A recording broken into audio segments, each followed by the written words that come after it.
ప్రభా. నామాన్ని బట్టి నీకే లెక్కలేని వందనాలు చెల్లిస్తున్నాం ప్రభా. ఎక్కడ ఇద్దరు ముగ్గురు కూడి ఉంటారో వారి మధ్యన ఉంటారు వారి ప్రార్థన నేను అంకిస్తాను ప్రభా. ఇదిగో ఈ సమయంలో అదిగో రాధాకృష్ణ గారిని అమ్మ గారిని జ్ఞాపకం చేసుకోండి ప్రభా. మీరు చలబెట్టినటువంటి కాంట్రాక్ట్ వర్క్ అంతా వర్క్ షాప్ అంతా నీ చేతులకు అప్పగిస్తున్నాను ప్రభా.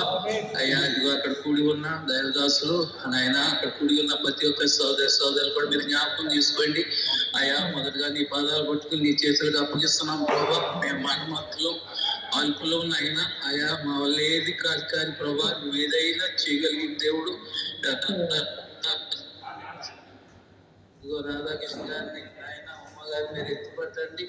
ఈ కుమార్ తీసుకున్నటువంటి కాంట్రాక్ట్ అంతట్లో వర్క్షాప్ అంతట్లో నాయన మొదటగా ప్రార్థన చేసి దాదాసులు పిలిచి నీ చేతులకు అప్పగిస్తే మొరబెట్టుకున్నారు ప్రభా. నీ బిడ్డల పక్షంగా ఎదుగో నేను చేస్తున్నాను ఆ ప్రార్థన కూడా మీరు ఆలకించండి అయ్యా నువ్వు ఏదైనా చేయగలిగిన దేవుడు ప్రభా. ఇదిగో ఈ కాంట్రాక్ట్ వర్క్ అంతట్లో మీరు ఆరంభం నుంచి మీరు ఉండండి ప్రభా. ప్రతి పని విషయంలో, ప్రతి పరివారి విషయంలో, ప్రతి అధికారుల విషయంలో, ప్రతి ఒక్క అవసరత విషయంలో, వర్క్షాప్ విషయంలో ఆ పని జరుగుతున్నప్పుడు కూడా మీరు తోడుగా ఉండండి ప్రభా. ఎక్కడ ఎలాంటి ఆటంకాలు, ఎలాంటి తొందరపాట్లు, ఎలాంటి నాయన అపాయాలు లేకుండా నాయన పని అంతట్లో మీరు నడిపించండి ప్రభా. నిన్నే నమ్ముకుని నీ పాదాలు పట్టుకుని నీకే మొరపెట్టుకున్నాం ప్రభా. నువ్వు గొప్ప దేవుడు నాయన, అద్భుత కరుడు నాయన, ఆశ్చర్యకరుడు నాయన. నువ్వు చేసే కార్యాల కంటే కనబడవడి కోసం కాదు ప్రభా. ఇదిగో ఈ సమయంలో నాయన నీ చేతులకు అప్పగించి ప్రార్థన చేసుకున్నాం ప్రభా. ఇప్పుడు వచ్చిన బిడ్డలందరూ చేతులు ఎత్తి నీకు మొరపెడుతున్నాం ప్రభా. అందరి పక్షంగా ఇదిగో నాయన ఈ వర్క్షాప్ విషయంలో, ఈ కంట్రాక్ట్ విషయంలో నాయన, ప్రతి పని విషయంలో నాయన మొదటగా నీ చేతులకు అప్పగించి ప్రార్థన చేస్తున్నాం. మా ప్రార్థనలు ఆలకించయ్యా. మా పక్షంలో ఉన్న దేవుడు గొప్ప దేవుడు నాయన.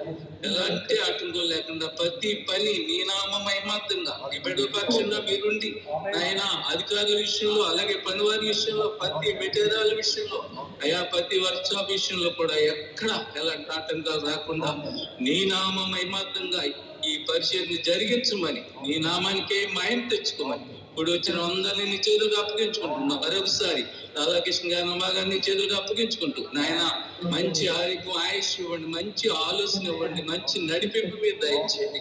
ఏ విషయంలో ఎలా చాలు చేసి మాట్లాడాలో ప్రతి విషయంలో నీ కుమారుడు కావాల్సిన ప్రతి సహాయం మీరు ఇచ్చి నడిపించమని, ఇంకా అక్కడ పాల్గొన్న బిడ్డలందరినీ అలాగే నీ దాసులు కూడా నీ చేతులకు అప్పగించుకుంటూ సమర్థం నీ నామం మహిమార్థంగా ఈ కోడికను జరిగించమని తండ్రి కుమారుని పరిశుద్ధాత్మ నామములో ప్రార్థన చేసి నీ చేతులకు అప్పగించుకున్నాము తండ్రి.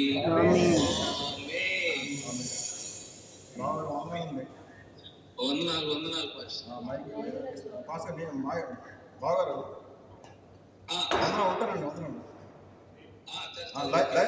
చూడండి. Excuse me, sir.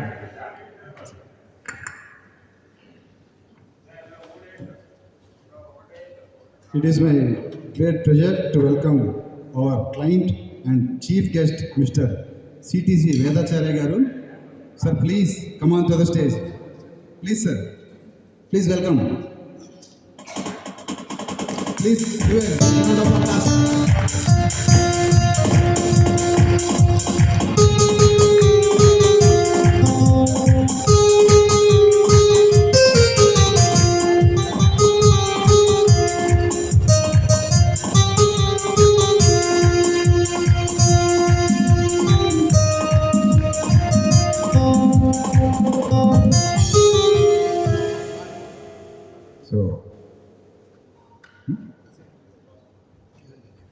I will hand over to the job.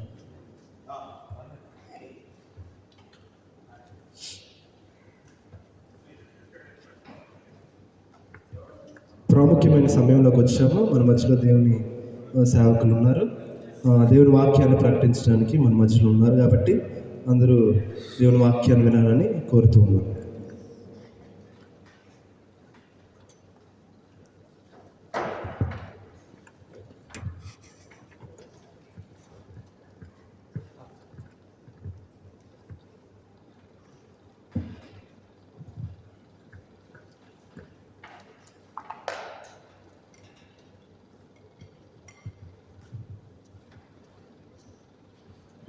హల్లెలూయా. దేవునికి మహిమ మహిమ కలుగును గాక. హల్లెలూయా. మనం ఆరాధిస్తున్న దేవుడు సర్వోన్నతుడైన మహిమ గల దేవుడు. ఆయనకే కోట్లాది స్తోత్రాలు. హల్లెలూయా. మరి ఈరోజు ప్రత్యేకంగా మనందరికీ తెలుసు, రాధాకృష్ణ గారు కందివలస గ్రామం, మా పాస్టర్ గారు వాళ్ళ బంధువులు, మాకు దగ్గర వాళ్ళే.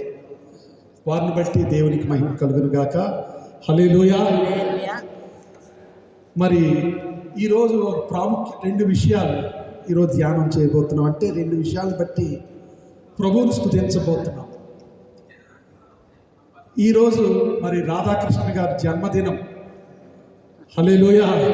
మరి జన్మదిన సందర్భంగా ఆయనకి నేను వందనాలు, కృతజ్ఞతలు తెలియజేస్తున్నాను. దేవుడు ఆయన్ని దీవించును గాక. ఆమేన్. హల్లెలూయా. రెండోది, దేవుడు చేసిన మేలు ఏంటంటే ఈ వర్క్షాప్ ఓపెనింగ్. ఈరోజు ఈ వర్క్షాప్ను బట్టి ఏంజిల్స్ ఇంజనీరింగ్ వర్క్షాప్, ఈ షాపును ఓపెన్ చేయడానికి కూడా దేవుడు గొప్ప కృపని ఇచ్చారు. అందుకే దేవుడిని స్తుతిస్తూ ఈరోజు మనం ఈ ప్రాంగణంలో దేవుడిని ఆరాధిస్తూ ఉన్నాం. హల్లెలూయా. హల్లెలూయా. అయితే ఈరోజు బైబిల్ గ్రంథంలోంచి ఒక మాట ఏంటంటే 103వ కీర్తనలో ఒక మాట ఉంటుంది. దావీదు అనేటువంటి భక్తుడు దేవునికి కృతజ్ఞతాస్తుతులు చెల్లిస్తున్నాడు, దేవుణ్ణి ఆరాధిస్తున్నాడు, దేవుణ్ణి స్తుతిస్తున్నాడు. ఆయన ఒక మాట రాశాడు. ఏమిటంటే, నా ప్రాణమా యెహోవాను సన్నుతించును, నా అంతరంగములో ఉన్న సమస్తము ఆయన పరిశుద్ధ నామమును సన్నుతించును. నా ప్రాణమా యెహోవాను సన్నుతించుము అని చెప్తూ ఒక మాట అన్నాడు. రెండవ వచనంలో, ఆయన చేసిన ఉపకారములలో నువ్వు దేనిని మరువకుము. దావీదు అనేటువంటి భక్తుడు చెప్పిన మాట ఇది. ఆయన అంటే దావీదు అనే భక్తుడు అంటున్నాడు, తన ప్రాణంతో చెప్తున్నాడు, తన ప్రాణం చెప్తున్నాడు, నా ప్రాణమా ఆయన నీకు చేసిన ఉపకారములలో దేనిని నేను మరిచిపోవద్దు, దేనిని మరిచిపోవద్దు అని చెప్తున్నాడు తన ప్రాణంతో. హల్లెలూయా. అంటే దావీదు జీవితంలో దేవుడు ఎన్నో ఉపకారాలు చేశారు. అయితే దావీదు ఏ స్థితిలో నుంచి ఏ స్థితిలోనికి వచ్చాడు? దావీదు అనేటువంటి పేరు కలిగిన వ్యక్తి ఒకప్పుడు గొర్రెలు కాసుకునే వ్యక్తి. ఒకప్పుడు ఎవరండి ఆయన? గొర్రెలు కాసుకునే వ్యక్తి. తన ఇంట్లో అన్నయ్యలందరూ పెద్ద పెద్ద ఉద్యోగాలు చేస్తున్నారు రాజుగారి దగ్గర, సౌలు మహారాజు దగ్గర. ఈయన మటుకు 8వ వాడు, గొర్రెలు కాసుకునేవాడు, ఇంట్లో కూడా ఎన్నిక లేనివాడు, ఎక్కడా కూడా అతనికి ఎన్నికైన వాడు కాడు ఇంట్లో. అటువంటి వ్యక్తిని దేవుడు చూశాడు. హల్లెలూయా. దేవుడు అతన్ని చూసి ఇశ్రాయేలీయులకి ఈ వ్యక్తిని రాజుగా చేస్తే బాగుంటుందని దేవుడు అనుకున్నాడు. ఒక గొర్రెలు కావాలి. అలాగే దేవుడు అనుకొని ఒక ప్రవక్తని యెషయా ఇంటికి పంపించాడు, ఈ దావీదు ఇంటికి పంపించాడు. ఆయన పేరు సమూయేలు. ఇంటికి వచ్చారు, తండ్రిని పిలిచారు, యెషయాని పిలిచారు. నీ కొడుకులందరూ ఉన్నారా అంటే అందరూ ఉన్నారన్నాడు. అయితే ఒక్కొక్క కొడుకుని పిలిచారు. సమూయేలు గారు నిలబడితే దేవుడు అన్నాడు, ఇతను కాదు, ఇతను కాదు, ఇతను కాదు, 7గురిని పిలిచాడు. ఈ తండ్రి దేవుడు అన్నాడు, ప్రవక్తలోంచి మాట్లాడారు, నేను ఎవరిని, ఈ 7గురులు ఎవరిని ఎన్నుకోలేదు, నేను పై రూపాన్ని చూసేవాడిని కాదు, హృదయాన్ని చూసేవాడిని అని దేవుడు చెప్పగానే సమూయేలు యెషయాని అడిగారు ఆ తండ్రిని, ఇంకా నీకు వీలైనా కొడుకులు ఇంకెవరైనా ఉన్నారా అని అడిగితే, ఒకడు ఉన్నాడయ్యా కడసారి వాడు, వాడు గొర్రెలు కాసుకుంటున్నాడని. హల్లెలూయా. అయితే సమూయేలు ప్రవక్త అన్నాడు, అతను వచ్చే వరకు నేను ఇక్కడ ఉంటాను. కరెక్ట్గా ఆయన కబురు పంపితే వచ్చాడు. ఆయన వస్తుండగానే దేవుని ఆత్మ చెప్పాడు, నేనే ఇతడు, ఈ వ్యక్తినే నేను కోరుకున్నాను ఇజ్రాయేలీలకు రాజుగా, ఇతన్ని అభిషేకించని దేవుడు చెప్పాడు. సమూయేలు నూనె పోసి ఆ బాలుడి మీద, దావీదు మీద అభిషేకించారు. ఆ తర్వాత 40 సంవత్సరాలకి సరాసరి సౌలు మహారాజు చనిపోయిన తర్వాత, ఆ దేశపు రాజు చనిపోయిన తర్వాత ఈ వ్యక్తే, ఈ దావీదే ఇశ్రాయేలీలందరికీ ఒక గొప్ప మహారాజు అయ్యాడు. హల్లెలూయా.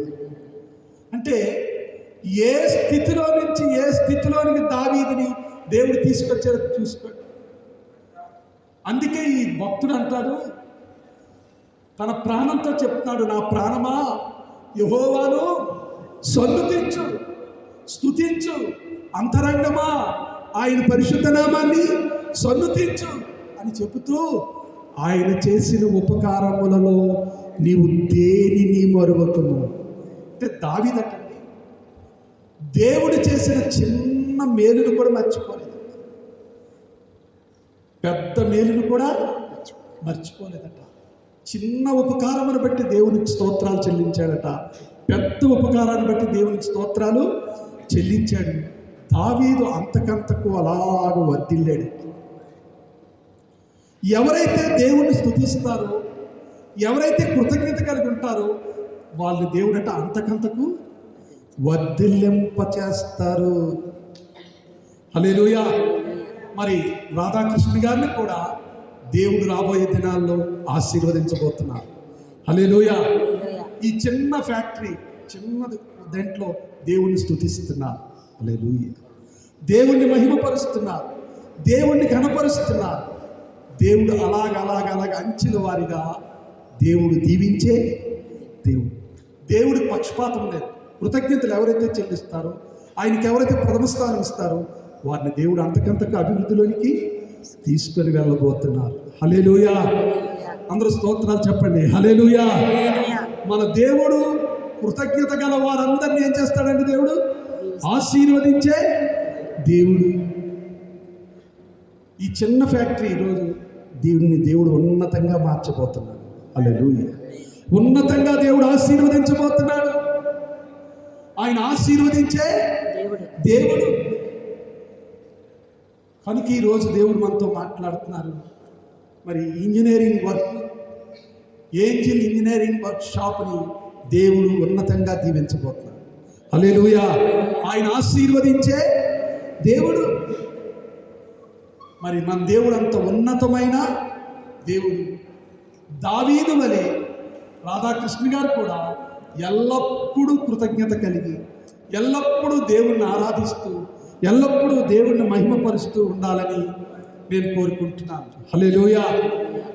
రాధాకృష్ణ గారే కాదండి, కృతజ్ఞత కలిగి దేవుని ఎడల ఉంటే, దేవుడు చేసిన దాన్ని మర్చిపోకుండా దేవునికి ఎల్లప్పుడూ స్తోత్రాలు చెప్తూ ఉంటే ప్రతి వ్యక్తిని దేవుడు ఏం చేస్తారండి? ఆయన ఆశీర్వదించే దేవుడు. ఈ విషయాలు జ్ఞాపకం ఉంచుకోండి. 2 విషయాలు బట్టి దేవుని స్తుతిస్తున్నాం. ఒకటి, ఆయన జన్మదినాన్ని బట్టి సంవత్సరమును దేవుడు తన దయాకిరీటాన్ని రాధాకృష్ణ గారికి ధరింపచేశారు. దేవుడు ఈ చిన్న ఫ్యాక్టరీని కూడా ఇచ్చారు. దీన్ని రాబోయే దినాల్లో అంతకంతకు దేవుడు అభివృద్ధి పరిచే దేవుడు. మరి దావీదుని ఎలాగైతే ఆశీర్వదించారో రాధాకృష్ణ గారిని కూడా దేవుడు ఉన్నతంగా తన మహిమార్థమై తన నామం కొరకు ఆయన ఆశీర్వదించబోతున్నారు. దేవుడు తన పరిశుద్ధ వాక్యాన్ని దీవించి ఆశీర్వదించును గాక. రాధాకృష్ణ గారి కుటుంబం అంతటిని ఆశీర్వదించును గాక. ఆమేన్. Praise the lord.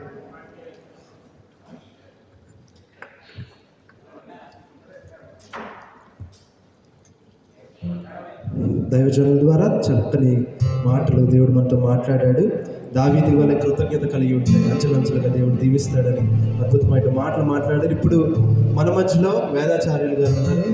వచ్చి దేవుని మాటలు కొన్ని మాటలు చెప్పాలని ఆశపడుతున్నాను.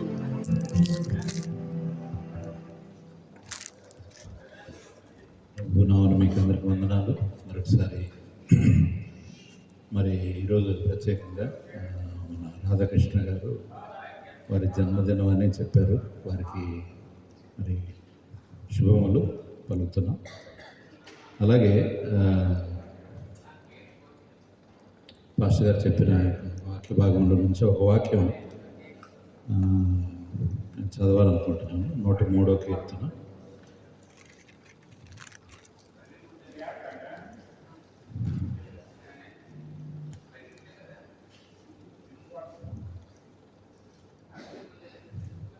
ఐదో వచ్చిన పక్షిరాజు యవనము లేని యవనం బ్రతదగుచున్నట్లు మేలుతో నీ హృదయంను తృప్తిపరచాలి. ఇది మరి ఈ విషయం, మరి ఈ వాక్యం మరి రాధాకృష్ణ గారి జీవితంలో నేను జరిగిందని అనుకుంటాను. ఎందుకంటే నాకు ఆయన హెచ్పిఎల్లో పనిచేసేటప్పటి నుంచి పరిచయం. అప్పుడు కూడా కాంట్రాక్ట్ చేసేవాడు, ఝాన్సీ ఫ్యాబ్రికేటర్స్. తర్వాత అప్పటి నుంచి పరిచయం. అయితే మధ్యలో మరి మీకు అందరికీ తెలిసి ఉంటుంది, మీ అందరూ దానికి కనెక్ట్ అయి ఉంటారు కాబట్టి కొంచెం మరి దెబ్బతినడం, ఆర్థికంగా కూడా మరి అనేక విషయాల్లో. కానీ ఆయన మళ్ళా దేవుడు వదిలిపెట్టాడు. నమ్ముకున్న వాళ్ళని దేవుడు వదిలిపెట్టాడు. ఎందుకంటే అట్లా చాలామంది లాస్ అయిపోయి తమ జీవితాలను కూడా ఎండ్ చేసుకున్న వాళ్ళు. కానీ మనకున్న ఆశీర్వాదం, లేకుండా మనకున్న నిరీక్షణ, మనకున్న గొప్ప విశ్వాసం ఏంటంటే ఆయన పక్షిరాజు యవనం వల్ల నీ యవనం ప్రొద్దుదచ్చున్నట్లు మేలుతో నీ హృదయంలో తృప్తిపరచు. ఆయనకు ఒక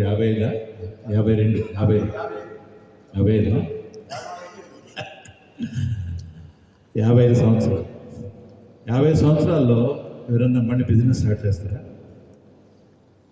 కుర్రాళ్ళు కూడా అంటే, సార్ నాకు 30 అయిపోయింది, ఇంక నేనేమి చేయగలనండి, చేస్తే 25లో ఉన్నప్పుడు చేయాలి అంటారు. కానీ 55లో ఆయన చేస్తున్నాడంటే ఆయన ఏమంటున్నాడు? పక్షిరాజు యవనం వల్ల నీ యవనము.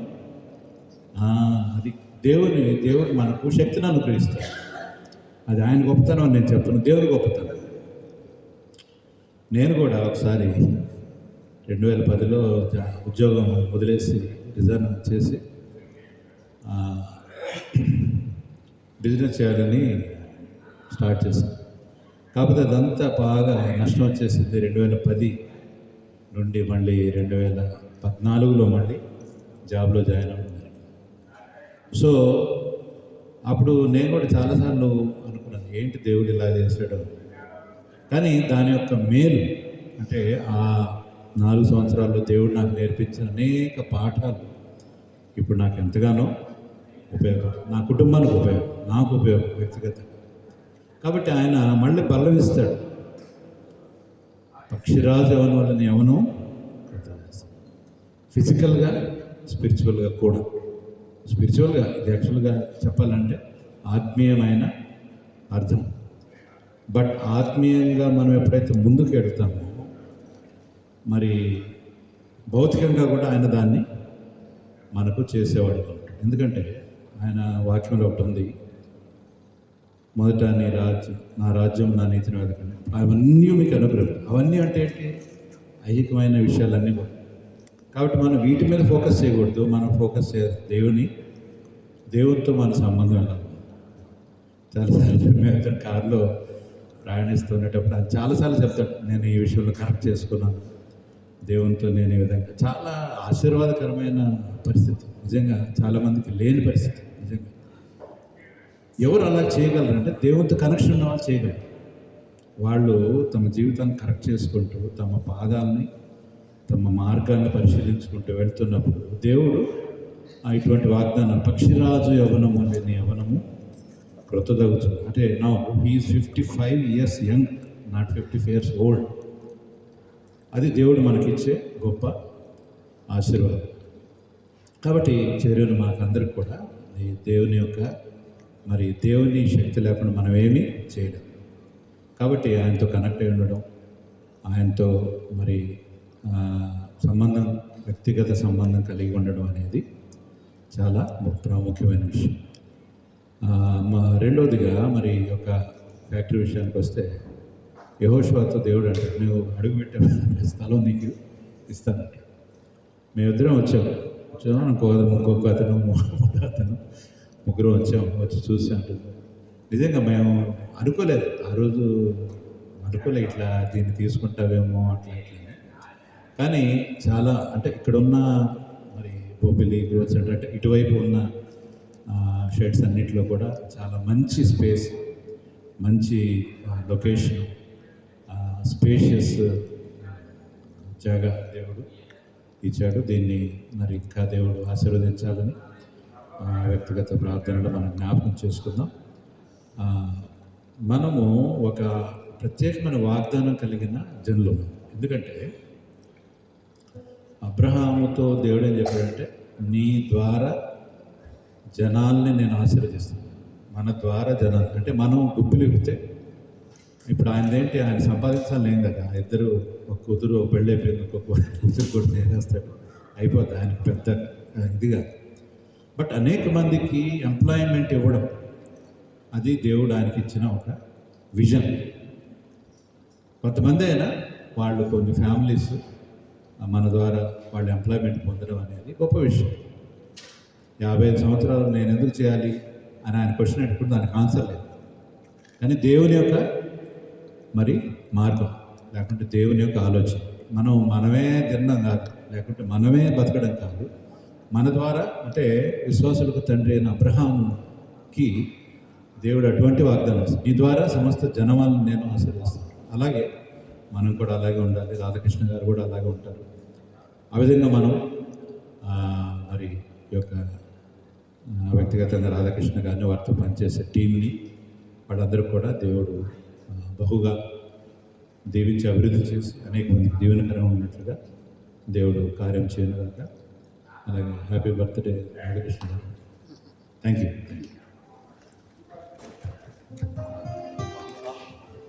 చక్కని మాటలు చెప్పిన గారికి నా వందనాలు చెల్లిస్తున్నాను. ఇప్పుడు మన మధ్యలో చంటి బ్రదర్ ఉన్నారు, ఒక సాంగ్ పాడమని కోరుతున్నాను.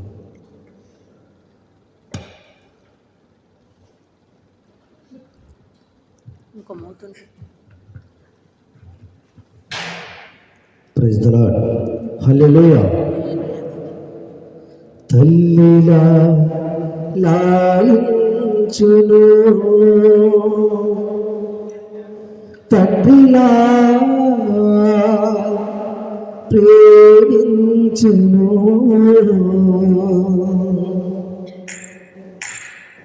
తల్లిలా లాలించును, తండ్రిలా ప్రేమించును, తల్లిలా లాలించును, తండ్రిలా ప్రేమించును. ముదిమి వచ్చు వరకు ఎత్తుకొని ముద్దాడును, చెంక పెట్టుకొని కాపాడును. యేసయ్యా తల్లిలా లాలించును, తండ్రిలా ప్రేమించును, తల్లిలా లాలించును, తండ్రిలా ప్రేమించును.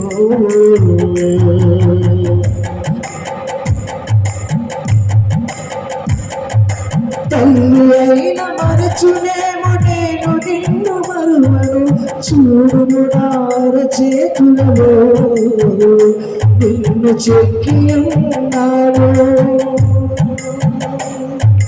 తల్లి అయిన మరచునేమో నేను నిన్ను మరువను, చూడును నార చేతులలో నిన్ను చెక్కి ఉన్నాను. నీ పాదము తట్టి తీయను నేను, నిన్ను కాపాడువాడు పునరుడు నిద్రపో అని చెప్పి వాగ్దానం చేసిన యేసయ్యా తల్లిలా లాలించును, తండ్రిలా ప్రేమించును, తల్లిలా లాలించును, తండ్రిలా ప్రేమించును.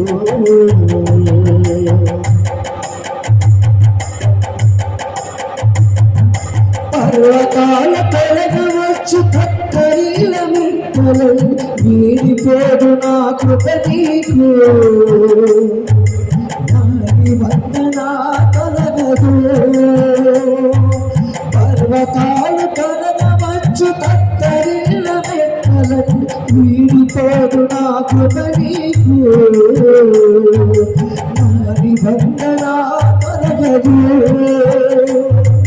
దిగులు పడకు భయపడకు, నిన్ను విమోచించగా నీరు వారమంత మోస నాదు శాంతి నొసగెదా అని చెప్పి వాగ్దానం చేసిన యేసయ్యా తల్లిలా లాలించును, తల్లిలా ప్రేమించును, తల్లిలా లాలించును, తల్లిలా ప్రేమించును. ఒదిగి వచ్చు వరకు ఎత్తుకొని ముద్దాడును, చెంత పెట్టుకొని కాపాడును. యేసయ్యా తల్లిగా పాటించును, తల్లిగా ప్రేమించును, తల్లిగా లాలించును, తల్లిగా ప్రేమించును. దేవుని స్తోత్రం.